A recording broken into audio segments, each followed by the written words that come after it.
Qu'est-ce que feraient les personnages bibliques à ta place?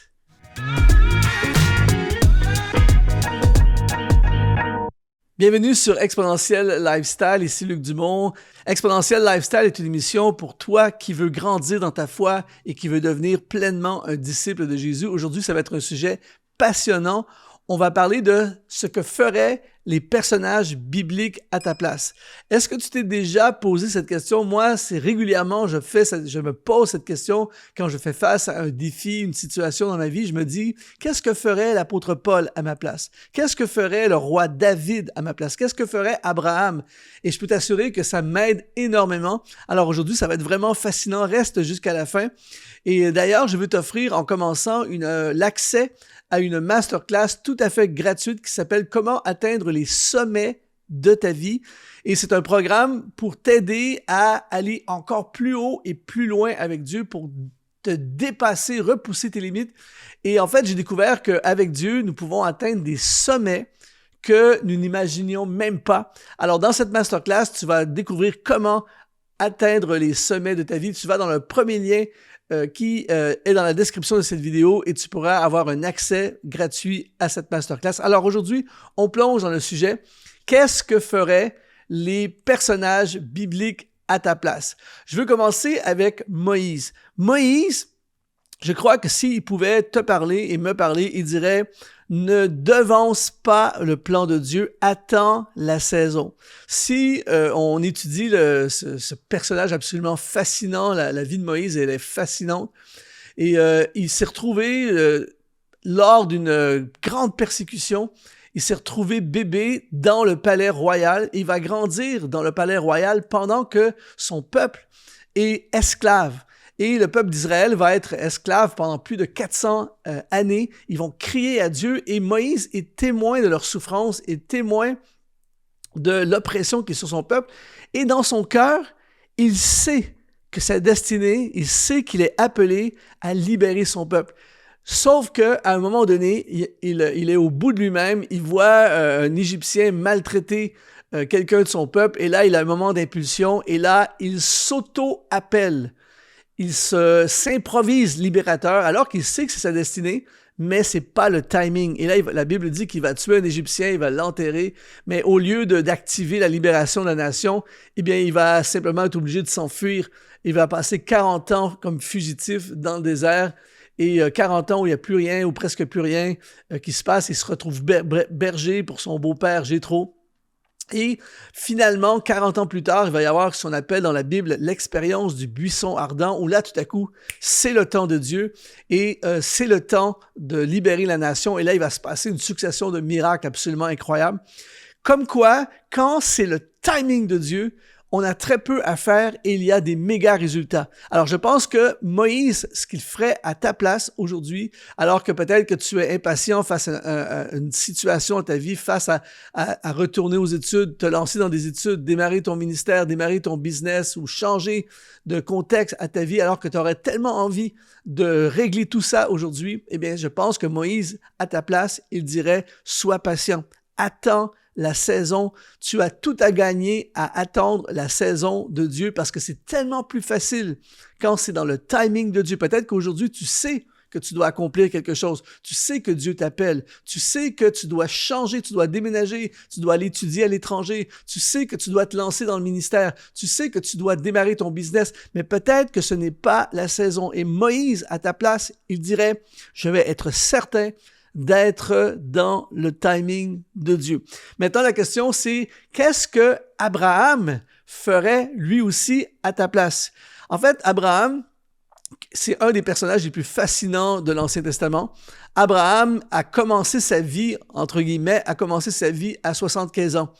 Et je pense qu'Abraham te dirait que tu n'es jamais trop vieux pour entrer dans ta destinée. Il n'est jamais trop tard pour faire le plan de Dieu. Abraham, on le sait, la plupart d'entre nous, on le sait du moins, c'est un homme d'affaires prospère qui a eu beaucoup de succès dans sa vie.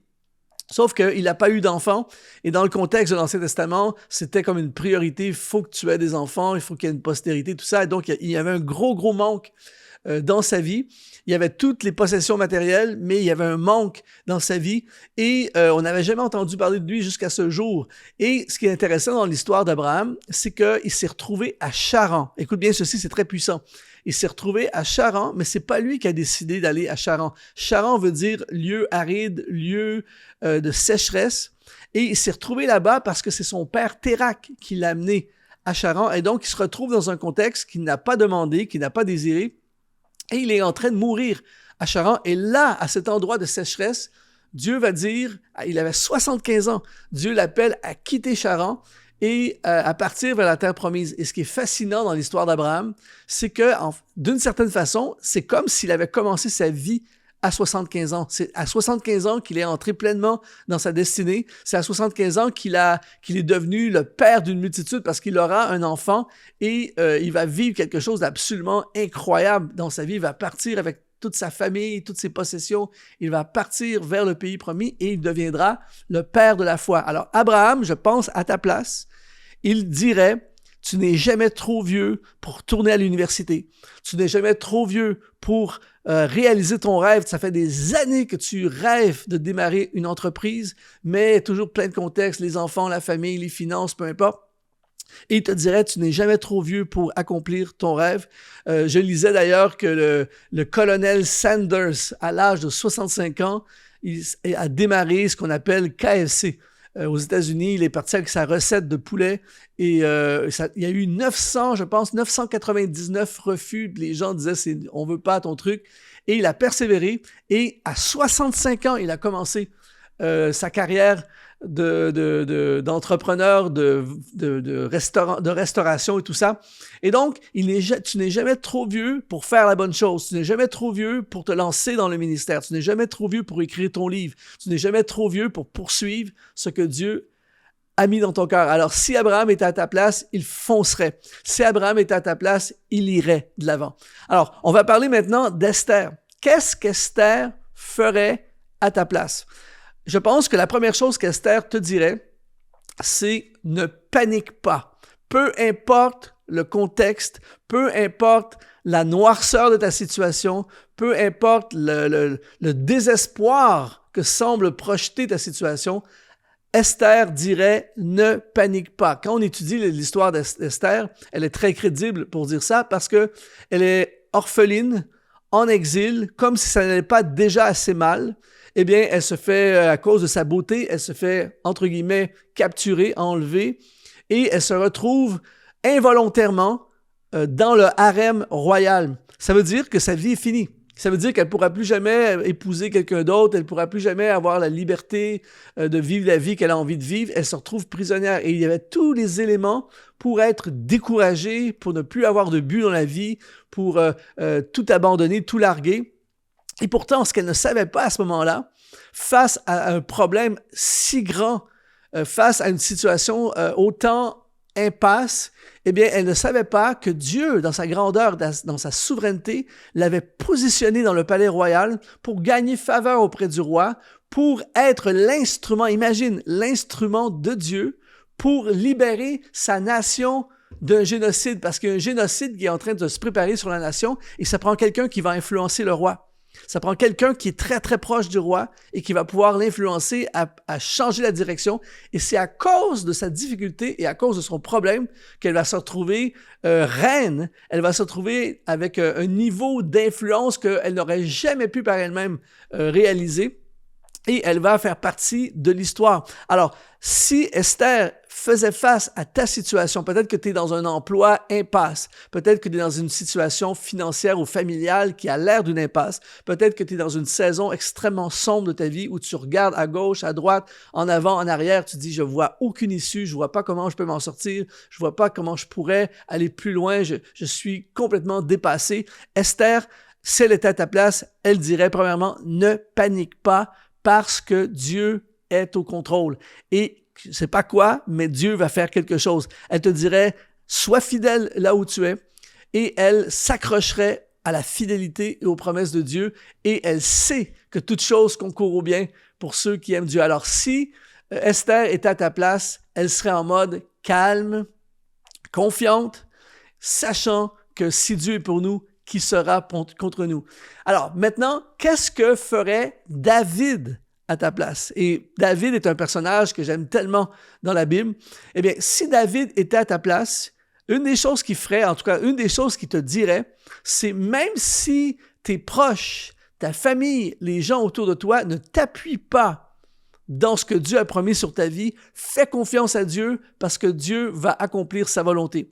Et David a vécu, entre guillemets, le rejet de sa famille, en tout cas un manque d'appréciation évident de sa famille parce que le jour où le prophète Samuel vient à la maison pour oindre le prochain roi, qui était un des fils de la famille, c'est un moment absolument inoubliable dans une famille, surtout qu'ils ne sont pas supposés, c'est pas supposé arriver, ils n'ont pas le sang royal, ils ne sont pas supposés vivre un moment glorieux comme ça. Et David, le jour où ça arrive, son père le laisse travailler dans le champ à s'occuper du troupeau. Et finalement, le prophète arrive et là, il se dit, il y a un problème ici parce que Dieu m'a demandé de venir dans ta maison, mais je ne vois pas le prochain roi. Et il dit, tu n'aurais pas un autre fils par hasard? Il dit, ah, c'est vrai, j'en ai un autre, David, il est dans le champ, ils vont le chercher. Et David, alors qu'il n'a rien demandé, reçoit l'onction royale, la promesse de Dieu qu'il sera le prochain roi de la nation. Mais sa vie n'a pas changé à partir de ce jour-là. Un peu plus tard, il va aller porter la nourriture à ses frères à la guerre. Et ses frères le méprisent un peu, ils le traitent d'orgueilleux parce qu'ils disent « tu viens ici parce que tu vas être proche de la guerre », tout ça. Il n'est pas reconnu comme guerrier. Il n'est pas reconnu par son père. Mais pourtant, c'est lui qui va se retrouver et tuer Goliath. Et alors que le roi lui-même va être jaloux de lui, va même le pourchasser pour le tuer, il devra aller se cacher dans une caverne. Eh bien, tout ça, finalement, va le conduire vers le trône, vers la royauté. Alors, David, s'il était à ta place, il te dirait, même si tout le monde a les promotions à ta place, même si ton patron est contre toi, même si ton père, ta mère, ta famille ne reconnaissent pas ce qui est sur ta vie, même si les gens sont contre toi, même si personne ne t'appuie, personne ne t'aide financièrement à construire ton ministère, personne ne t'aide financièrement à faire tes études, David te dirait, fais confiance à la promesse de Dieu parce que quand Dieu promet quelque chose, c'est certain, ça va se réaliser. Si Dieu est dans le projet, eh bien, tu n'as plus besoin d'une certaine façon des gens autour de toi parce que Dieu va frayer le chemin et Dieu va t'établir. Alors, si David était à ta place et qui vivrait le rejet peut-être que tu vis, le manque d'appui peut-être que tu vis, David ne serait pas du tout en mode découragé. David aurait les yeux sur celui qui l'a établi roi, celui qui va lui donner la promotion, celui qui va ouvrir la porte qui est fermée, celui qui va lui faire gagner faveur. Alors, si David était à ta place, eh bien, il continuerait à avancer et il marcherait vers la royauté. Je me suis interrogé également sur qu'est-ce que Barnabas ferait à ta place. Eh bien, je pense que Barnabas dirait, ne sous-estime pas les gens qui sont autour de toi et investis dans les personnes que Dieu place sur ta route. Barnabas est un des personnages du Nouveau Testament qui me touche le plus, qui m'inspire le plus. Barnabas a fait quelque chose vraiment d'incroyable lorsqu'il y a un gars qui s'appelle Saul de Tarse, qui est un persécuteur, qui est un méchant anti-chrétien et qui, sur la route de Damas, alors qu'il est en mission pour massacrer des chrétiens, il a un face-à-face avec Jésus-Christ. Et là, tout à coup, il y a un revirement complet à sa vie et du jour au lendemain, puisque c'était un Saul de Tarse, c'était un passionné, du jour au lendemain, il veut devenir un prédicateur, il veut commencer à prêcher, sauf que les chrétiens ne croient pas que c'est un vrai chrétien. Je les comprends. Le gars, hier, il persécutait les chrétiens et aujourd'hui, il veut venir à l'église pour prêcher. C'est un peu, est-ce que c'est une ruse? Est-ce que c'est un espion? Et tout ça. Donc, les gens étaient méfiants. Et Barnabas, puisque Dieu place Saul de Tarse sur son chemin, il va se porter garant pour lui, il va l'amener devant les disciples et il va dire, c'est vrai, il a eu un face-à-face avec Jésus sur le chemin de Damas, c'est un vrai converti, il veut marcher avec Dieu, alors il va se porter garant pour lui au risque de sa propre réputation et de sa propre crédibilité. Il va investir dans cet homme dans lequel très peu de gens croyaient. Il va tellement croire en lui que lorsqu'il va se retrouver le pasteur, le leader du réveil d'Antioche, il va aller à Tarse chercher ce ministère inconnu, ce ministère dans lequel on ne sait pas trop ce qui va se passer, et il va l'établir avec lui dans l'église de réveil à Antioche, et il va être l'instrument que Dieu va utiliser pour propulser Saul de Tarse, qui deviendra l'apôtre Paul, l'un des plus grands ambassadeurs de Dieu dans le Nouveau Testament. Il va également prendre la défense d'un gars qui s'appelle Jean-Marc, qui a déçu à quelque part l'apôtre Paul, et l'apôtre Paul va rejeter, il va dire « j'ai pas besoin de lui, Jean-Marc, on ne peut pas lui faire confiance, tout ça ». Et Barnabas va prendre la défense de Jean-Marc, il va dire « je le prends avec moi, je vais m'occuper de lui ». Alors Barnabas, s'il était à ta place en ce moment, il ne chercherait pas à l'autre bout du monde pour être un instrument de Dieu. Il ne chercherait pas les grandes choses impressionnantes pour servir Dieu. Il regarderait tout simplement aux personnes qui sont devant lui, les personnes que Dieu place sur sa route, et il s'investirait dans ces personnes, même si ce sont des personnes peut-être dans lesquelles certaines autres personnes ne croient pas, peut-être des gens qui sont méprisés ou rejetés, eh bien, Barnabas les regarderait et il verrait le potentiel de Dieu, il verrait ce que Dieu veut et peut faire au travers d'eux, et il s'investirait, et s'il était à ta place, bien, il ferait des apôtres Paul, il ferait des Jean-Marc, des serviteurs et des servantes de Dieu, des personnes qui sont autour de lui. Alors aujourd'hui, si tu te demandes quoi faire dans ton contexte, peu importe c'est quoi ton contexte, rappelle-toi toujours ce que feraient les personnages de Dieu, des personnages de la Bible à ta place. Alors si tu as été inspiré par ce message, s'il te plaît, mets un like, ça va propulser dans l'algorithme YouTube cette vidéo. Rejoins la masterclass, on va continuer la conversation ensemble.